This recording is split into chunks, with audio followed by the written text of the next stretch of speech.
Hi and welcome. I am so delighted to have you joining me and to have all of this happening today. This is May Bush. I'm former COO for Morgan Stanley Europe, and now I'm an executive coach, speaker, author, and CEO of Career Mastery. And I want to welcome you to this session on the 3 essential steps to get a promotion this year. And I wanted to do this because this year end is especially tricky because of this added uncertainty from the economy, from geopolitical events. And we'll get into what all of that means for you if you're going for a promotion. But the good news is there are definitely ways to stack the deck in your favor, and I'm excited to tell you about them. In fact, I'm really excited you're here, and I hope you are too. If you're excited, please let me know in the chat. I'd love to, I really surf off of your energy. So let me know how you're doing in the chat if you're excited to be here too. And let me know where you're joining from. Always interested to see how global a group we might have. So if you can go ahead and type into the chat where you're joining from, that would be fantastic. And as I'm waiting for folks to type in, what I'm going to be covering this in this session is I'm going to be sharing the 3 essential steps to get a promotion this year, and I will be answering questions at the end. So if you have a question, then go ahead and put it in the chat at any point during this talk, and my team will be monitoring that and making sure that we get to that at the end. So let's get started. I get asked this question a lot. Why do some people get promoted while others don't? And I often get this question from people who haven't been promoted. They've been passed over for promotion. And most of the time, it's because they've been too busy to think about their career. And I know I was one of those people. I was so dedicated, so loyal, and I felt like every moment that I wasn't working for the organization, I was actually stealing time from the company and being selfish. But that really isn't the best mindset to have. And hopefully you don't quite think the way I did back then. But yeah, you can't let yourself be too busy to think about your career. And the fact that you're watching this now says to me that you do have the grace to treat yourself with respect and invest in your own future. So since I don't want you to be the one asking, why do some people get promoted while others don't, with the subtext of why didn't I get promoted, but why did he or she get promoted?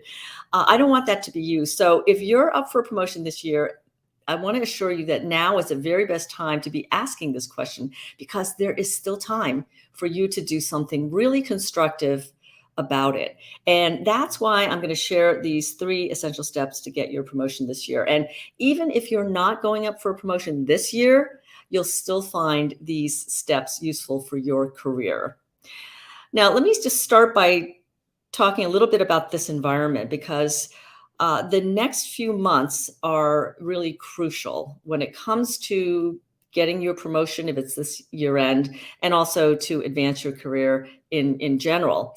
This is the time of year when end of reviews start to happen, assuming that you're in a calendar year end company. And this is when promotion decisions start happening, when you're first asked to do self-evaluations, perhaps, and then there's a whole evaluation process. At the same time, this year is unusual because there's a huge amount of economic uncertainty that's just started to hit us. There's inflation risk.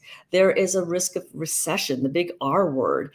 And having been through many, many downturns in my own career, I know what happens in managers' minds at this moment. What happens is companies get cautious because the future is uncertain, and they have to be very cautious. And in many cases, they start to pull back. They start to pull back on hiring. That's the first thing, right? So back in the day when I was a senior manager, the first thing we would do is say, ooh, let's just pause all our hiring. Sometimes we'd put a freeze on hiring, and maybe your company or your organization has put a hiring freeze on. And then we might look internally and say, okay, well, we understand some of our units really still are growing and need to have more headcount. So where can we freeze headcount or take headcount away from some internal units and give them to others? So there's this whole headcount um, uh, reduction or freeze going on as well. And all of that translates into pressure on promotions as well. So there might be fewer spots. So if back in my day, I remember we kind of had everybody ranked, and if a year was good, we might say, okay, we're going to draw the line at the first 20 people or the first 20%. But in a bad year, we'd be going, oh, we're only going to be able to take the top 10 or the top 10% or whatever that number was. But the bar just got raised higher. And there's just much more scrutiny in a year like this on promotion candidates. Things can become kind of political.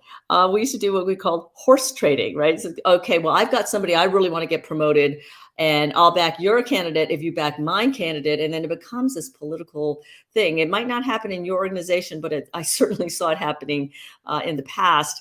And as a result, opportunities are much more scarce. And ultimately, there might even be some potential layoffs. Hopefully, we don't get to that point. But this is that kind of uncertain environment where managers are a little bit nervous and more cautious. And so it's up to each of us when we're going up for promotion to do our very best to be one of the fortunate ones, to be one of the people that does get a promotion despite all the things that are going on. And to do that, you really need to become crystal clear on what makes you stand out as a promotion candidate and be able to communicate that in a really compelling way and help others communicate that in a compelling way. And this is where the first of the three essential steps comes in order to position yourself as the perfect candidate for promotion this year. So let me start with the first step, and that is to answer the question, why should you be promoted?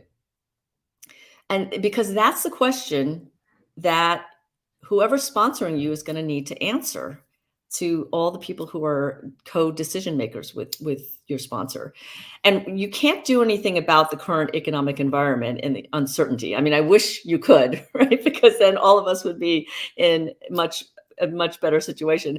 But you can't do anything about the environment economically, but you can stack the odds in your favor when your case for promotion is presented. So this means being able to help your sponsors and whoever's presenting your case to make the strongest case possible on your behalf, because you're not going to be in the room when your case for promotion is presented to decision makers, because that happens behind closed doors. You don't get invited in to make your own case. So instead, you're going to have to rely on other people. And normally that's going to be your boss, or maybe it's your skip level boss who's going to go in and present your case. But you can't be sure what they're going to say or what they'll leave out. So there's that set of people who are going to be presenting your case that you want to be helping. And there are also going to be others in the room, people who are going to have a say in whether or not you get promoted, but do they know you? Do they know you well? So that's what you have to start with. You got to start by figuring out how those stakeholders are seeing you as a candidate. So not just your boss, not just your skip level boss, but these other stakeholders, which we'll talk about in a moment. So what are they looking for? And how do you fit into that? And do they have an accurate view? Is it even possible that they form an accurate view? Because there are going to be people in that room who may not work directly with you, but they're going to have a say. So once you understand how these stakeholders see you, how they perceive you, or whether they even know anything about you. Once you know that, once you understand that context and lay of the land, then you're in a much better position to shift their perceptions, shift their opinions where needed, and help them to understand more about you as a candidate so that you can help your sponsors make that strongest case behind closed doors. So to help you figure out how you are seen as a candidate and what you need to do to help make a compelling case, I'm going to share 4 questions for you to think about. I'm going to invite you to think through, for your specific case, your answers to these 4 questions. So first, What are the unwritten, unspoken criteria for how you are being evaluated? And the important thing about this is there are some criteria that are listed out. They're formal, they're in an HR document. I called it the HR grid. They actually listed them out and listed out what that looked like at each seniority level. But those are the formal criteria. Much more important are these unwritten, unspoken criteria. So you got to suss them out and figure out what they are, because when you know what they are, then you can frame your case for your promotion in the most effective way, because it's those unwritten, unspoken criteria that really make the biggest difference. Um, the second question is, what makes you stand out as a promotion candidate? Because that again is what your sponsors are going to be presenting in your case, right? Why is this person, but back in the day it was me, why is May a really strong promotion candidate? What makes her stand out? So when you know what makes you stand out, what is special about you and different, that's going to give both you and your supporters, your sponsors, the confidence to be able to convey it powerfully. And I'll just give you a counter example. I had somebody on my team when I was managing a product group, and ahead of promotions, he wrote a 4-page, single-spaced uh, email to me, or actually it was a Word document as an attachment in an email. I printed it out, and the thing was so just chock full. I think he had shrunk the margins so that it was only 4 pages, but it was just a laundry list of every single thing he had ever done and how hard he worked. And I will tell you, he did stand out, but in the wrong way as a promotion candidate. This was his self-evaluation that he sent to me, and he was quite proud of it. He thought he was helping himself to stand out. So you want to understand what actually makes you stand out and be able to communicate that in an effective way. The third question to ask yourself is, what are the gaps and issues that are holding you back, or that might be holding you back? All right. Because, you can't ever be totally sure, and you're always going to be trying to figure out what that might be, but then also having conversations to triangulate on whether or not you're on the right track to knowing. And when you know what might be holding you back, that is going to be important, because then you can address those issues with confidence. So, if it's some kind of skill set, then you can go address that. Or more likely, it might be some kind of misperception about you. In my case, I was very shy to speak up. I was a nice Chinese girl sitting there, head down, doing my work, believing that people would recognize that and just promote me. Well, after the first promotion or two, that just doesn't work anymore, because as we were just talking about, especially in this environment, it just gets very much more nuanced. And you really need to be making the case. You need to be helping your sponsors make the case for you. So I needed to correct some misperceptions that I might be this quiet, nice Chinese girl who wasn't going to be much of a leader. And I had to really up my game and correct those misperceptions. So the fourth question is, how can you talk about yourself and your achievements? Because it's wonderful that you know how good you are. And in my case, it's wonderful that my mom knew how wonderful I was, and she was regularly reminding me, and it was wonderful. But my mom was not in the room behind closed doors to make those decisions. So it's really important to figure out a way for you to feel comfortable talking about your case and why you are a strong standout promotion candidate in a way that's going to both impress decision makers and get them to see you as a strong candidate, and help you to do it in a way that feels completely authentic. So that takes some doing, but that's really essential, because then you can really talk about yourself and all your accomplishments in the most effective way that is going to show your passion and show all the wonderful impact that you have been making. So, knowing what makes you a standout as a promotion candidate and being able to communicate that in a compelling way is the first of the three essential steps to getting a promotion this year. And this is what will give you clarity on what to highlight in your promotion conversations. Yes, you should be having promotion conversations, and we'll get to that in a few minutes, and where that plays a role. And you want to be highlighting those in a way that shows that you're ready for that bigger role. So if you want to dig into this, we only have so much time today, but if you want to dig into this more and really be able to create a crisp case and a compelling case for why you should be promoted, I'm running a boot camp next week called Ace Your Job Promotion, and that will help you create your strongest, most compelling case if you're interested. And I'll ask my team just to pop the link into the chat in case you're interested in checking that out. And now let's go into the second essential step, and that is knowing the answer to this question. Who are the right people that you need to get on board to support your promotion? You remember I mentioned that it's not just you and your manager, or even you, your manager, and your skip level manager. There are other people who are going to be involved. So you need to figure out who they are. And knowing who the right people are to back your promotion is that second essential step to getting your promotion this year. So when you don't have the support of all the right people, then it makes it really hard to get promoted, especially in a tougher year. When uh, everything's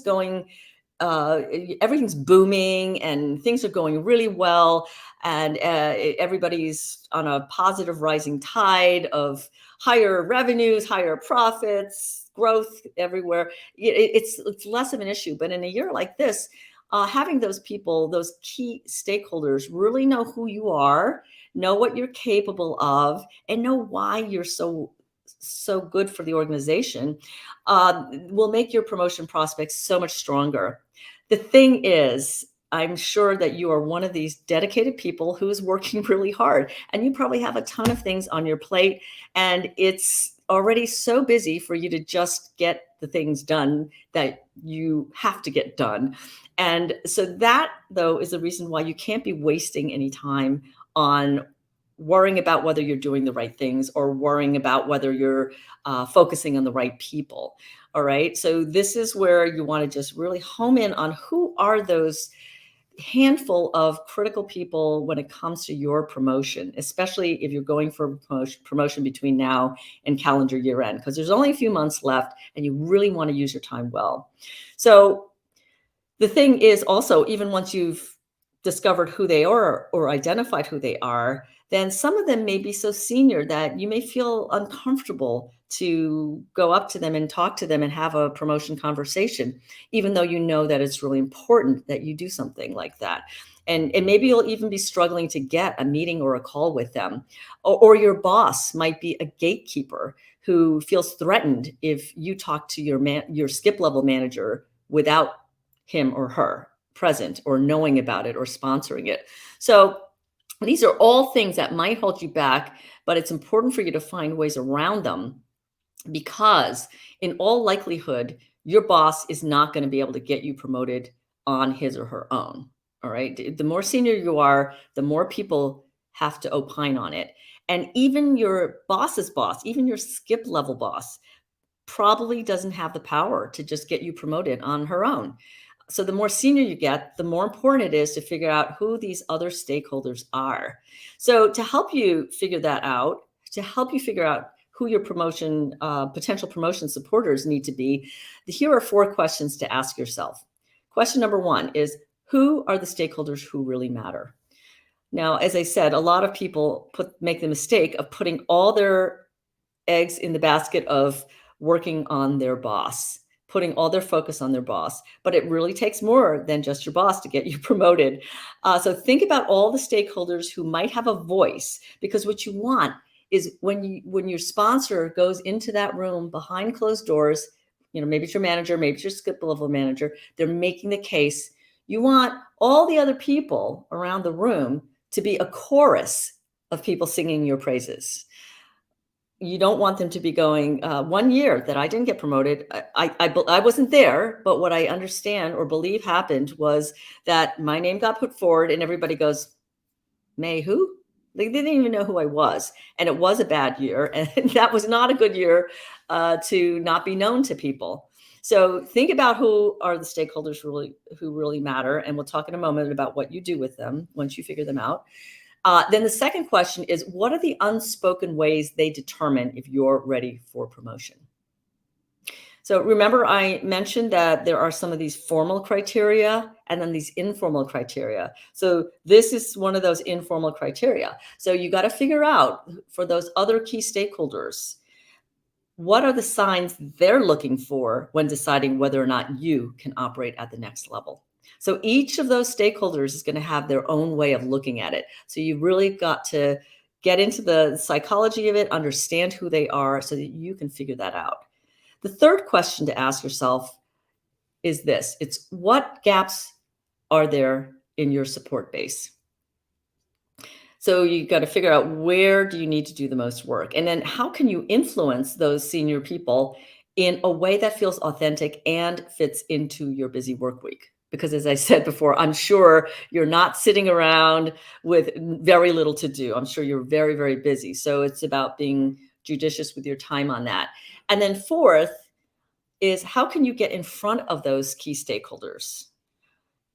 So this can be a real challenge. And I remember in my own career back in the day, not only was I so busy, but I wasn't yet. It always seemed like whoever I needed to get to was 2 or 3 levels more senior to me, or they were in some other group. It was a senior person in another group that I didn't have a chance to really interact with on an ongoing basis, on a very regular or frequent basis. So this can be a real challenge if you don't have regular reasons to meet with them, but it's definitely not impossible. You just have to take advantage of opportunities when they arise and get creative about even creating some opportunities.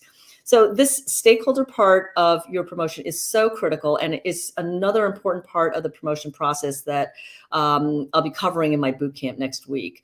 Identifying who your potential promotion supporters are, how they think, how to get in front of them, especially if they're senior. So once you've identified who your potential supporters are, the third and final essential step to getting a promotion this year is to make your case and win the support of those key stakeholders. And that comes down to knowing your audience as well as knowing yourself. And this is the way when you have the combination of really understanding those stakeholders and really understanding who you are and what you bring and how you can talk about it and help them talk about it. That's how you can present your case in the most effective way and help those stakeholders to understand the case and present it themselves. So part of this is making sure that the reasons you ought to get promoted, that first piece that we talked about, why should you be promoted? So making sure the reasons align with what is valued by your stakeholders and valued by the organization. So there has to be that alignment. And then it's about having those critical conversations about your promotion in a way that lands with each of those senior stakeholders and feels really authentic and good to you, because you don't want to be in those meetings. If you can get a meeting, then you don't want to be in the meeting feeling really uncomfortable, because then you're not going to be yourself and you're not going to come across in the very best possible way. So this is really important. And let me share with you 3 questions again to consider so that you can figure out how to do this well to make your case and win the support of those key stakeholders. So question number 1 is, which parts of your case for promotion do you need to strengthen? Now, what I discovered is that a strong and compelling case for promotion is made up of 6 parts. It's your track record. It's your future potential. Who could you be in the future? How much can you grow? It's the business rationale for why you should be promoted from the perspective of why it's good for the business. It's the risk level to the stakeholders of backing you. It's the personal impact a promotion might have on you. And then importantly, it's how well you already fit with the role. So when you think about those 6, your track record, your future potential, the business rationale, the riskiness of backing you, the impact it will have on you to get promoted, and how well you already fit with the role, think about those 6 and which ones you need to strengthen and focus on those areas. So the second question to ask yourself to prepare is, how will you make your case effectively? So how are you going to make your case for promotion effectively? And the thing is that it comes down to having these conversations, but having conversations about promotions can feel like the most intimidating part of the entire process. But it really doesn't have to, all right? It doesn't have to if you're prepared with knowing what you want to say, how you want to say it. And when you're prepared and you know that there are 3 main types of promotion conversations, then you're going to be able to make the case, make your own case with real confidence in a way that really feels authentic to you. And I keep talking about having it feel authentic to you because you need to be the strongest advocate for yourself. And to do that the most effective way, it's really about doing it authentically. Okay. Big believer in being yourself. After all, everybody else is taken. And then the third question to ask yourself to prepare to make the case and uh, win the support of your stakeholders is this: how will you approach key stakeholders and what key messages are you going to share? And this means having an action plan for how are you going to get in front of those stakeholders, especially the most senior decision makers and influencers. And then how are you going to talk to them in a way that gets them on side for your promotion? Because when you can do that, that will really speed your time to success in getting the promotion that you want. So it's all about finding a way to have those conversations. And again, this is something that we'll be covering in the boot camp in depth. So just to summarize then for this session, there are 3 essential steps to getting your promotion this year. First is getting clear on why you should be promoted, right? What's your case? Second is identifying the right people to support your promotion. And then third is then making the case to them and winning the support of those stakeholders for your promotion. And once you're clear on these 3 steps, you're going to have the foundation that you need to position yourself as a perfect candidate for promotion this year. So if you're going for promotion this year and want to make sure you're doing everything you can, then be sure to check out the boot camp I'm running next week, where we'll be running through the 3 essential steps together in detail. So you'll be able to have everything you need to set yourself up for promotion this year. So with that, I'm going to ask my team if there are any questions that have come up. And if if people haven't asked a question yet, please feel free to type into the chat. I love to answer your questions and really looking forward to this part. So let me invite my team to pop up our questions. Okay. So Anne asks, how do you correct the misperceptions, especially those similar to what you mentioned? Great question, Anne.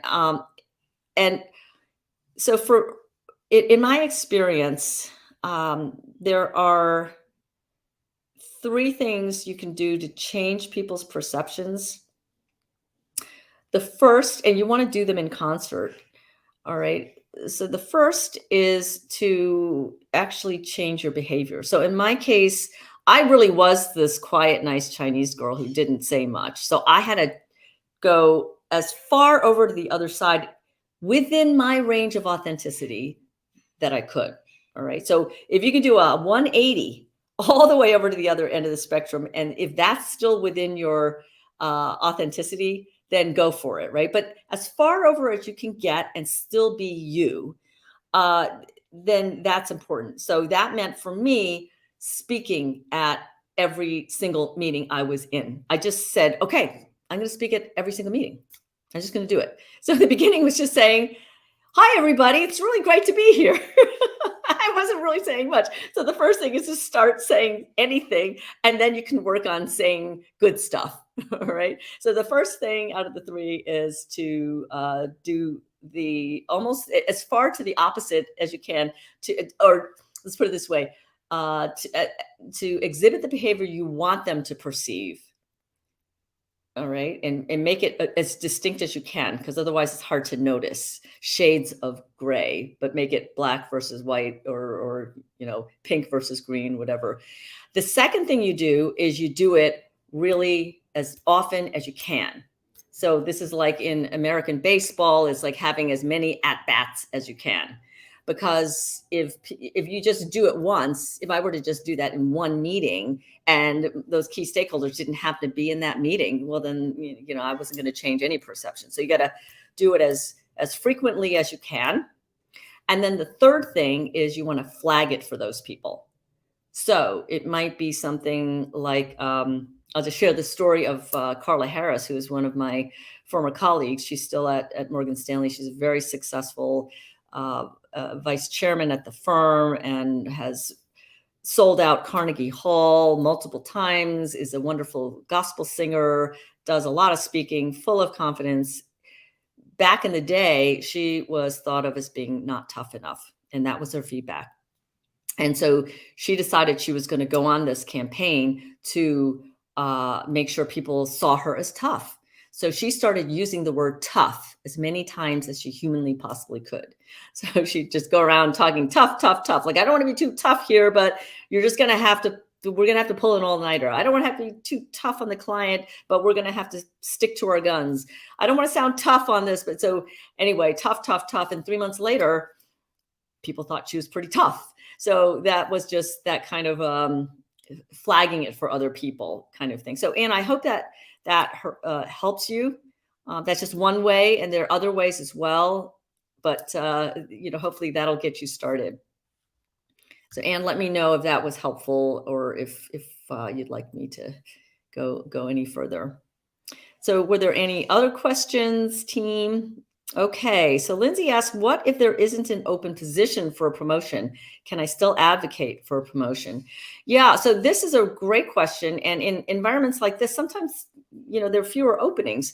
So I think about promotions. You can think about promotions as the formal promotion, but you can also think of promotions as an expansion of opportunities, expansion of responsibilities, or getting to utilize a new skill, like maybe to start managing a small team if you haven't managed a team before, or if you've managed a small team, then maybe it's about having a chance to manage a large team.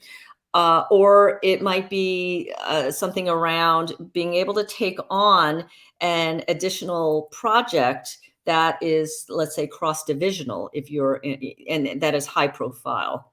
So you can, in my view, we're always well off to advocate for ourselves in the best possible way. We're always best off advocating for having opportunities to show and use our very best strengths and skills, our unique abilities. And because that's when you really are going to be able to find that wonderful role and opportunity that perfectly suits you, that brings you joy, and where you can make an outsized impact and have both meaning and impact in those roles. So the answer is yes, you can still advocate, but you may not be advocating for a particular X thing, but you might be advocating for expanding your experience base, your opportunity base, or maybe even just getting a different experience. Sometimes you have to go sideways to go up. All right. And it's not always going up to upward to get advancement. Sometimes advancement looks like building new skills, having new experiences so that you can go faster later. And then the other thing I'd say is sometimes we don't know about positions. And I'll give you an example from my own career. I thought that unless my boss just decided to retire and go to Tahiti, which he was much too young to do, I thought, gosh, I'm never going to be able to move up here. But then things happened that I had no idea about. These are things that happen way above, as they say, my pay grade. So in one case, somebody else, a friend of mine in another group, she got a promotion to another role. And so her role all of a sudden was going to become available. But before that all got announced, the big boss came and approached me and said, May, I'd like you to take over Gail's role, because don't say anything yet, but Gail's about to get promoted into whatever XYZ role. And so I thought there was no open position, but it turned out that there was.